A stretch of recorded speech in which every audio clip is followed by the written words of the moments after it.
Everyone and welcome to instant biology by doctor Neelabh. आज जिस topic पे हम बात करने वाले हैं वो है कैटाबोलाइट रिप्रेशन। आप सोच रहे होंगे सडनली कैटाबोलाइट रिप्रेशन के बारे में क्यों बात करने लगे। तो जैसे आप जानते हैं बायो प्रोसेस इंजीनियरिंग के ऊपर हम लेक्चर सीरीज बना रहे हैं। मैं रिक्वेस्ट करूंगा जिन लोगों ने भी अभी तक चैनल सब्सक्राइब नहीं किया है वो ज़रूर कर लें। बायो प्रोसेस इंजीनियरिंग के ऊपर जैसे जैसे हम आगे बढ़ रहे हैं हमें एक पर्टिकुलर जो फेड बैच रिएक्शंस होते हैं और कंटिन्यूस रिएक्शंस होते हैं उनके बारे में डिस्कस करना था। तो फेड बैच रिएक्शन और कंटिन्यूस रिएक्शन में बात करने के लिए हमारे पास एक कॉन्सेप्ट होना बहुत ज़रूरी है जो कि है सबस्ट्रेट इनहिबिशन और कैटाबोलाइट रिप्रेशन। तो ये दो वीडियोस में बनाऊंगा अभी, जिसमें सबसे पहला पार्ट ये कैटाबोलाइट रिप्रेशन का है। इसके जस्ट बाद हम सबस्ट्रेट इनहिबिशन के बारे में भी बात करेंगे, तब हम आगे बढ़ेंगे फेड बैच के ऊपर और कंटिन्यूस प्रोसेस के ऊपर। तो बिना देर किए हुए शुरू करते हैं। कैटाबोलाइट रिप्रेशन। कैटाबोलाइट रिप्रेशन होता क्या है उसको समझने से पहले समझिए कि कैटाबोलाइट क्या होता है और कैटाबोलाइट शब्द आया कहां से है। देखिए, कैटाबोलाइट शब्द आया है कैटाबॉलिज्म से।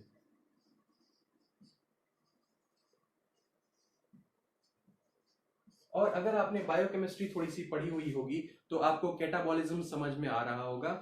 कैटाबॉलिज्म का मतलब क्या है कि किसी बड़ी चीज को छोटी चीजों में अपने कॉन्स्टिट्यूएंट्स में तोड़ना।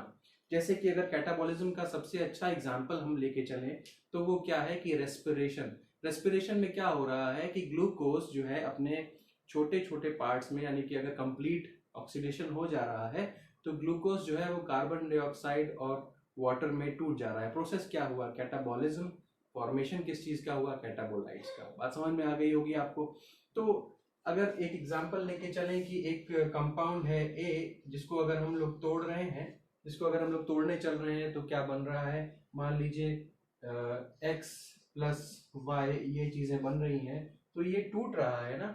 तो क्या हो गया? कैटाबॉलिज्म हो रहा है और फॉर्मेशन किस चीज का हो रहा है? कैटाबोलाइट्स। ठीक है, तो कैटाबॉलिज्म का मतलब समझ में आ गया होगा, कैटाबोलाइट्स का मतलब समझ में आ गया होगा। आइए आगे बढ़ते हैं और डिस्कस करते हैं व्हाट इज कैटाबोलाइट रिप्रेशन। अब हम लोग असली चीज के ऊपर आ रहे हैं, कैटाबोलाइट रिप्रेशन होता क्या है। देखिए, समझने की कोशिश करिए। अगर कोई एक कैटाबोलाइट यानी कि कोई भी एक सब्सटेंस, कोई एक कैटाबोलाइट अगर फॉर्मेशन होने के बाद या प्रोडक्शन होने के बाद क्या कर रहा है, किसी भी और चीज का, किसी भी और एंजाइम का या किसी भी और प्रोडक्ट का यूटिलाइजेशन या फॉर्मेशन बंद करवा देता है, फॉर्मेशन या यूटिलाइजेशन को बंद करवा देता है, खत्म करवा देता है, तो इसी चीज को हम लोग कैटाबोलाइट रिप्रेशन कहते हैं। समझ में नहीं आया होगा, लेकिन समझते हैं दूसरे तरीके से। एक और एग्जांपल लेके समझते हैं जरा। एक ई कोलाई के बारे में जरा देखते हैं कि ये सपोज करिए ये आपके पास 3 बीकर हैं, ये आपके पास 3 बीकर हैं और आपने बीकर कह लीजिए या पेट्री प्लेट कह लीजिए, यहाँ पे आपने ई कोलाई को ग्रो कराना है। तो आपने पहले वाले बीकर में या पहली वाली कंडीशन में क्या यूज किया?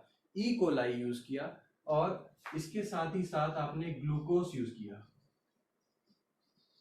ये फर्स्ट कंडीशन मान लीजिए। सेकंड कंडीशन में आते हैं। सेकंड कंडीशन में हमने ई कोलाई लिया और इसी के साथ साथ ग्लूकोज प्लस लैक्टोज ले लिया, ग्लूकोज और लैक्टोज भी ले लिया। और तीसरी कंडीशन में यहाँ पे ई कोलाई प्लस लैक्टोज ले लिया। आपको क्या लगता है कि ग्लूकोज को ये ई कोलाई को सबसे ज्यादा यूटिलाइज करना क्या इजी होगा या उसका सबसे फेवरेट फूड क्या होगा? अगर आप देखेंगे तो यहाँ पे फर्स्ट कंडीशन में तो उसके पास कोई ऑप्शन ही नहीं है, वो ग्लूकोज ही यूज करेगा। तीसरी कंडीशन में उसके पास कोई ऑप्शन ही नहीं है, वो लैक्टोज यूज करेगा। बट दूसरी कंडीशन में ई कोलाई के पास ग्लूकोज और लैक्टोज दोनों ही यूज करने की संभावना है। तो क्या होगा? वो क्या यूज करेगा? उसका फेवरेट फूड क्या है? अब आप ही की नजर से अगर देखा जाए तो आप कॉम्प्लिकेटेड चीज को पहले करना चाहेंगे कि इजी चीज को पहले करना चाहेंगे? वही चीज ई कोलाई के साथ भी है। वो ग्लूकोज क्योंकि सिंपल फूड है, उसको तोड़ने में उसको ज्यादा एंजाइम्स का प्रोडक्शन या ज्यादा मेहनत नहीं करनी पड़ेगी, इसलिए सबसे पहले वो ग्लूकोज को यूटिलाइज करेगा। और सेकंड नंबर पे जो उसका प्रेफरेंस होगा वो लैक्टोज होगा। क्यों? क्योंकि लैक्टोज क्या है, ये इसको तोड़ने में उसको ज्यादा मेहनत करनी पड़ेगी, ये ग्लूकोज गैलेक्टोज में टूटेगा, तो उसको यूटिलाइज करने के लिए उसको बहुत सारे अलग अलग टाइप के एंजाइम्स का सिंथेसिस करना पड़ेगा। ठीक है, तो अब समझने की बात क्या है, यहाँ पे हम कैटाबोलाइट रिप्रेशन को कैसे लिंक कर सकते हैं वो समझिए। अगर ग्लूकोज और लैक्टोज आपने साथ में दे दिया तो ग्लूकोज जो है, ग्लूकोज क्या चीज करेगा, ग्लूकोज लैक्टोज के यूटिलाइजेशन को रिप्रेस करने लगेगा। जरा फिर से सुनिए, ग्लूकोज जो है वो लैक्टोज के यूटिलाइजेशन को रिप्रेस करने लगेगा। क्यों रिप्रेस करेगा, जरूरत ही क्या है, जब ग्लूकोज अवेलेबल ही है तो ग्लूकोज ही यूटिलाइज होगा ना। जब शुरुआत में ग्लूकोज अवेलेबल है तो ग्लूकोज को यूटिलाइज करेंगे, लैक्टोज यूटिलाइज करने की जरूरत ही क्या है। लैक्टोज सिर्फ और सिर्फ तब यूटिलाइज होगा जब ग्लूकोज खत्म हो गया होगा। आपको मेरी बात समझ में आ रही होगी, लेकिन ऐसा क्यों और किस तरीके से ग्लूकोज कर पाता है ये भी समझना जरूरी है। यह तो समझ में आ गया कि ग्लूकोज जो है वो लैक्टोज का यूटिलाइजेशन खत्म कर दे रहा है या खत्म कर दे रहा है, बिल्कुल उसको यूज नहीं होने दे रहा, यानी कि लैक्टोज को यूटिलाइज करने वाले एंजाइम्स को का फॉर्मेशन बंद कर देता है ग्लूकोज। तो यही तो है कैटाबोलाइट रिप्रेशन। यह क्या कर रहा है, ग्लूकोज एक तरीके से रिप्रेस कर दे रहा है लैक्टोज के यूटिलाइजेशन को, उसको यूटिलाइज करने वाले एंजाइम्स का प्रोडक्शन बंद करवा देता है। समझते हैं ऐसा कैसे कर पाता है, जरा ये भी तो देखिए। ये एक ओपरॉन है, एक्चुअली मैंने सोचा था कि मैं ओपरॉन अलग से पढ़ाऊंगा, बट यहाँ पे मैं एक ब्रीफ सा एक डिस्क्रिप्शन दे दूंगा ओपरॉन का। हम लोग जब आगे पढ़ते जाएंगे साथ साथ में तो ओपरॉन के बारे में बहुत डिटेल डिस्कशन करना है, नेगेटिव जो रेगुलेशन और पॉजिटिव रेगुलेशन वो सारी चीज़ें डिस्कस करेंगे। बट यहाँ के लिए अभी के लिए फिलहाल बस इतना समझाने के लिए मैं इतना बताऊंगा कि किस तरीके से रिप्रेशन हो सकता है। जरा देखते हैं कि इस कंडीशन की बात कर रहा हूँ, इस कंडीशन की बात कर रहा हूँ, ई कोलाई के पास ग्लूकोज और लैक्टोज दोनों है, तो क्या हो रहा है जरा समझने की कोशिश करिए।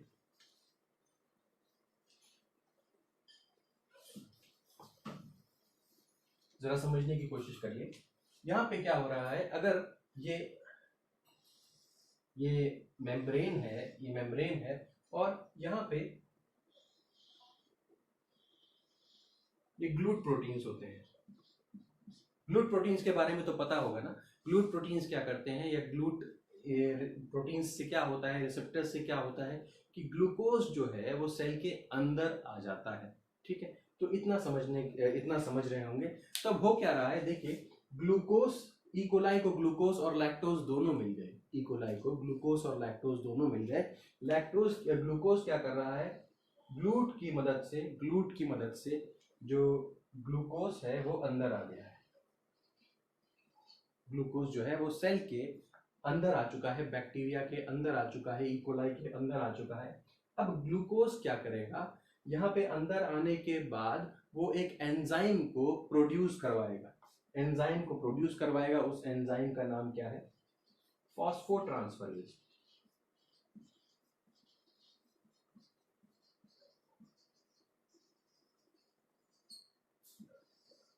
अब इस एंजाइम को प्रोड्यूस करवाया फॉस्फोट्रांसफरेज। अब फॉस्फोट्रांसफरेज क्या करेगा, इसको समझने से पहले हम एक चीज और देखना चाहते हैं कि यानी कि लैक्टोज को यूटिलाइज करने के लिए ई कोलाई के पास क्या मशीनरी है, पहले उसको समझते हैं, उसके बाद यहां से हम कंटिन्यू करेंगे, इस चीज को लिंक करेंगे। चलिए जरा देखते हैं,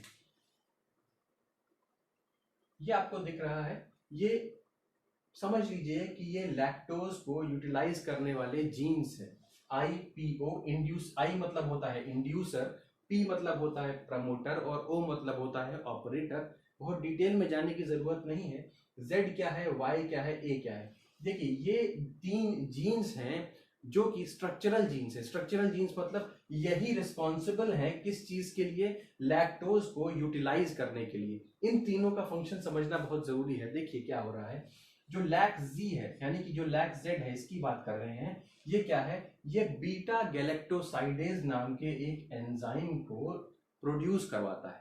बीटा गैलेक्टोसाइडेज एंजाइम करता क्या है ये भी समझिए। बीटा गैलेक्टोसाइडेज लैक्टोज को तोड़ देता है, किसमें तोड़ देता है, ग्लूकोज और गैलेक्टोज में।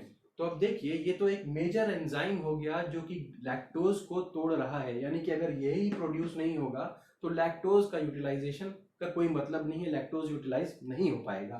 तो बीटा गैलेक्टोसाइड प्रोड्यूस नहीं हुआ तो लैक्टोज यूटिलाइज नहीं हो पाएगा। दूसरा वाई की बात करते हैं, लैक वाई।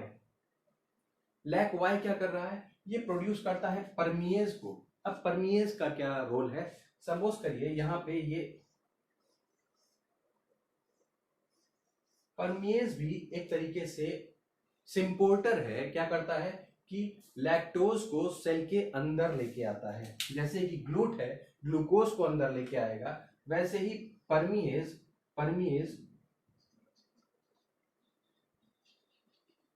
परमिएज क्या करेगा, लैक्टोज को अंदर लेके आएगा। ठीक, तो कहने का मतलब क्या है, अगर सपोज करिए ये परमिएज नहीं प्रोड्यूस हो पाया तो क्या होगा, आपका लैक्टोज जो है वो सेल के अंदर ही नहीं आ पाएगा, यूटिलाइजेशन तो दूर की बात। अब आइए लैक ए के बारे में बात करते हैं। लैक ए क्या है, ट्रांस एसिटाइलेज की तरीके से काम करता है, लैक्टोज को एलो लैक्टोज में कन्वर्ट करता है। इस पे हमें जाना नहीं है, जब हम ओपरॉन के बारे में डिस्कस करेंगे डिटेल में तब इसको देखेंगे। अभी के लिए लैक वाई और लैक जी समझिए, दोनों बहुत इंपॉर्टेंट एंजाइम्स हैं किस चीज के लिए, आपके यूटिलाइजेशन ऑफ लैक्टोज के लिए। ये समझ में आ गया होगा। तो अब हम लोगों ने यहां तक बात कर ली थी, फॉस्फोट्रांसफरेज, ग्लूकोज अंदर आया और अपना एक उसने एक एंजाइम को प्रोड्यूस करवाया जिसको हम लोग क्या कह रहे हैं, फॉस्फोट्रांसफरेज। समझ लीजिए, एक तरीके से समझ लीजिए, ये एक तरीके से कैटाबोलाइट की तरीके से काम कर रहा है और यही आगे जा करके रिप्रेस कर देगा। किस तरीके से रिप्रेस कर रहा है, देखिए ये जो फॉस्फोट्रांसफरेज है, ये दो काम करेगा, ये दो तरीके से काम करेगा। पहला काम क्या कर रहा है, पहला काम करेगा कि ये बीटा गैलेक्टोसाइडेज को रोक देगा। ठीक है, तो ये बीटा गैलेक्टोसाइडेज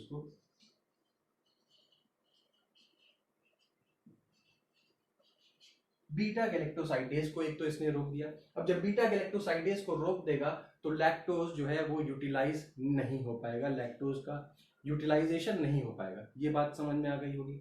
चलिए दूसरी चीज एक और देखते हैं, ये एक और काम करता है, एडिनाइलेट साइक्लेज।